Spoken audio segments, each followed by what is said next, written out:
This is TWiT. Long Twitter thread from a developer, Costa Eleftheriou, who apparently, he's had a number of successful apps.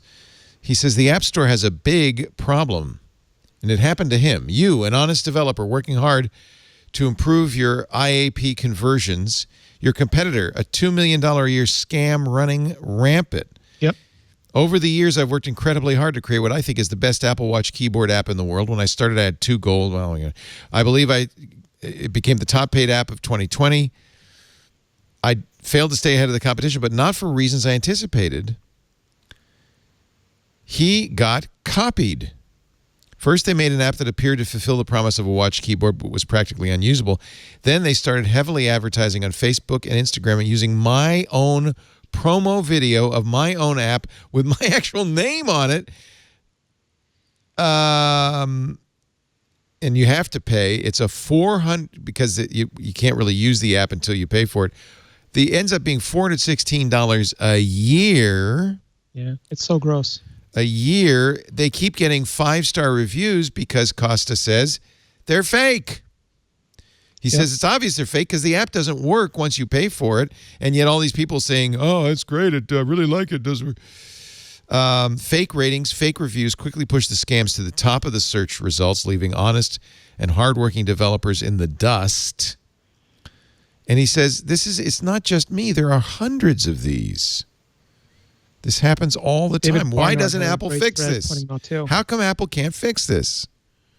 David Barnard has been beating this drum for years as well. And he did a great job over this week surfacing like articles from Gruber from like 2018 talking about the desperate need for a bunco squad on the App Store because there are so many scams, and they're even worse now than they used to be because they're taking advantage of something that shouldn't exist, which is like weekly subscriptions. There's very little need for like any app to seriously want a weekly subscription.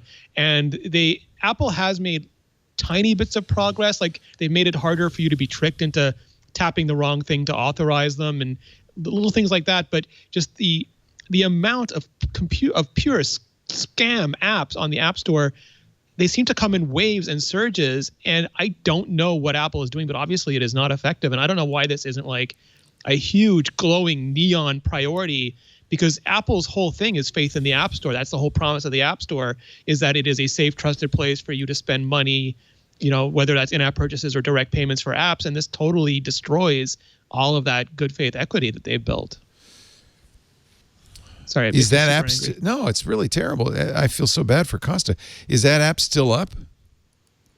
But there's so many of them. Like anytime there was a popular game or something, it would get cloned and there'd be a scam version of it. And any category, there's all these scam apps that all they do is rope you into what looks like a small, like, first of all, I don't know why people pay subscriptions for this stuff. I will never victim blame, but this stuff is not worthy of your subscription money. And then they try to obfuscate the fact that it's a weekly subscription. And I don't know who's falling for it, but there seems like, based on their sales, a massive amount of people falling for these things, and it does become incumbent on the platform to protect us from ourselves at a certain point. Well, a scam app should never appear on the platform. And even if they don't have the resources to police all of them, any of the apps in any of the top lists should be routinely scrutinized, like daily scrutinized, because there's just not that many in the top lists. So I should say that a week ago, Apple did in fact take it down. All that Twitter activity brought that to their attention, but they didn't take down their developer account. And they have another scam called GPS Speedometer, which is also $200 a month.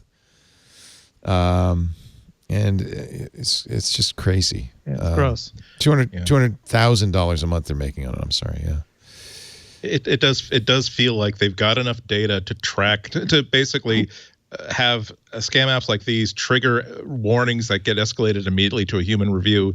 That if you have an app that's a watch app particularly that's charging a relatively enormous amount of money per week, that gets immediately checked out by a real live human being to see exactly what's going on there.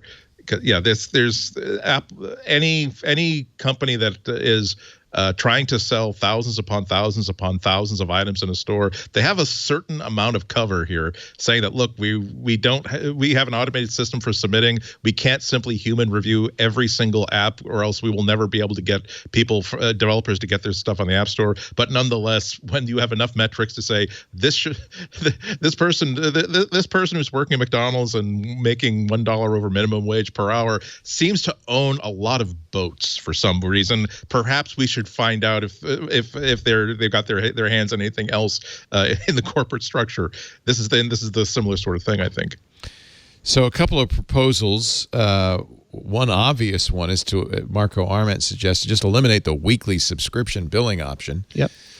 Dave Barnard posted, part of this is Apple's fault because they don't give you the information, in a clear way to understand what you're paying for. He suggests redesigning the buy sheet so that it's clear that you $10 a week, and you get a 3-day trial. I mean, it needs to be more clear. They do it with the privacy statements. They should do this with the subscription statements too. Are those better? Say again? So are those better? Because those are also self-reported. So we're relying on these companies to be part of the information being presented. In fact, Jeffrey Fowler, your colleague, did a really good job, I think, of tracking down how many people lie on their privacy label. Like most of them, apparently. I was just shocked that there was I guess it's like a spot check system, and that might also be the case here. Just the pure volume of stuff in the App Store means it's done by spot check or if it's flagged. But Andy, I like the idea of anything is making a certain amount of money that should raise your little flag. Yeah. The other thing that occurred to me is that just like math.